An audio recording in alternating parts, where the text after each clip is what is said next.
Right, today I've come to Lambourn in Berkshire, nestled into the Berkshire Downs. Lambourn is a quite large village, possibly even a small town, but I've come to the middle of nowhere in Lambourn, in the middle of a field, to see the Seven Barrows. The Seven Barrows are Bronze Age and Neolithic period barrows being ceremonial graves, large scale, and filled with the dead and grave goods and things like that. Most of them have been excavated, so there's no goodies inside still, but they are still there and you can still walk around them, so that's what we're going to go and do. This land is now managed by a nature preserve trust who are trying to keep it looking as it would have done. It's a nature preserve. For thousands of years the Berkshire Downs looked quite like this, in an environment called chalk grasslands. Lots of butterflies, some grazing animals, lots of rare insects and bird species, and the Neolithic period and Bronze Age period was destroying a lot of these areas, turning everything into farmland, much as is happening today. But where they had their burial mounds like this, probably would have had a similar environment of open grass country, and it's nice to see them being preserved that way. One or two cows grazing on the barrows, being constructed individually over thousands of years. All the burial mounds have slightly different shapes. Most of them are predominantly round or oblong in shape, but there are some which are disc shaped, there are some which are very, very long, and of course over time they've all suffered damage from humans. Before it was realised that these were an important site, they were just ploughed over like any other part of the fields, and some of the barrows are quite badly damaged by that. The best view of them is, ironically enough, from the air, and you can really see how they stand out. That's the little herd of cows that grazes on the grassland here.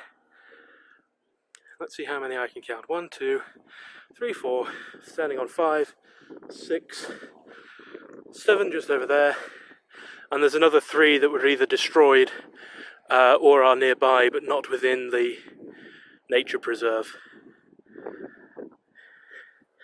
I have to say, aesthetically, I really like the one with the tree growing out of it. There are lots of theories about how barrows would have looked when they were new.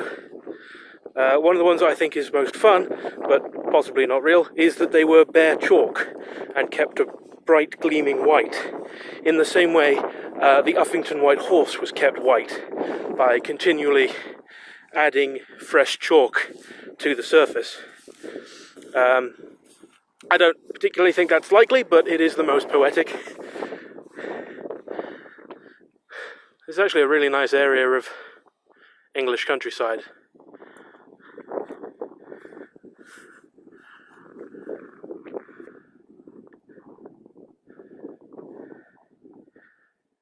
I'm not sure if the mic will be picking it up, but all the flowers and grasses are rattling in a sort of susurration, which is extremely pleasant.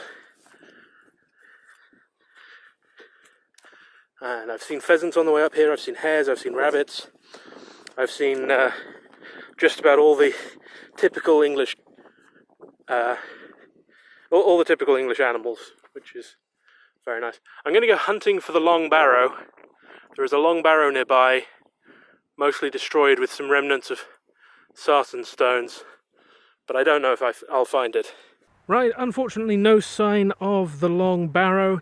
I believe it's actually on a private farm, which is unfortunately the case with a lot of the lesser known sites. They're often on private land still. But that's not the end of the world. I'm going to go into Lambourn now and see if I can get into the church, as the church is quite interesting as well. Well, this is kind of horrifying, worrying. Why are there flies all over my car? So I'm now outside Lambourn Church, which is a beautiful Norman church, and it's got lots of nice Norman archways in it, and it's quite a large church. I know the village is 4,000 people, but I'm still surprised. And yeah, beautiful interior, quite stark. There were people inside doing the flower arranging, so I didn't want to disturb them, so I didn't talk inside, but I got a bit of footage that I'll probably put in over the top of this, just to show you what it's like. And really quite nice. There was a poet who described this church, at least I think he was a poet, by saying the nave of Lambourn towers over the downs. And when you're here, you can see why. That tower can be seen for miles. And the village of Lambourn is really quite pretty. I'm quite surprised. I've never really been here before. Sorry for the shake. My smoothing thing is playing up. Yeah, really like this church. And it's also a feature of a lot of the churches around here to have these little windows on top of the arches inside. I don't know what period that was popular in, but a lot of churches on the Ridgeway seem to have it. Also by the church is this very interesting building built by John Esprit 1502 and rebuilt by Henry Hipplesley, and you can see they've put their initials into the building, so that's IE as in Latin John Esprit, and then HH. This type of brickwork is quite popular along the Ridgeway, especially for the wealthy, and yeah, it's just kind of fun. Quite interesting little building. Right, so I've come about a mile further down the road. Those yellow trees over there, that's where I used to be. Just beyond that hedge is the far edge of the nature preserve I was in. Just in front of me here, this is another barrow, and I believe there's a disc-shaped barrow there, although as I don't have the map to hand, I can't say for certain. And if we move across, I believe that the long barrow I'm looking for is here in this woodland, so that's what I'm going to go and try and find. It being spring, all the flowers have started to come out, and this is just full of dandelions. I mean full, as far as the eye can see. There are dandelions, which is beautiful. They don't show up quite so well on camera, but believe me, this entire field, all the way to the horse jumps on the far side of it, are dandelions. And they're just lovely. These deeply rutted paths are characteristic to me of the Berkshire Downs. Farm machinery really digs into the clay mud you get around here, and I love it. It's a nightmare to climb in the wet, but I love it. And believe it or not, this is it. This is the Long Barrow. This is pretty much all that remains. That mound of just there, that's it. It is the oldest long barrow in Britain, and as such has had the longest period of damage done to it. Deep ploughing tore it to pieces back in the Middle Ages, and it's just a shadow of its former self. And don't worry, I was expecting that. And these sarsen stones used to mark the entrance, quite similar to the Wayland Smithy, which is only about 10 miles from here.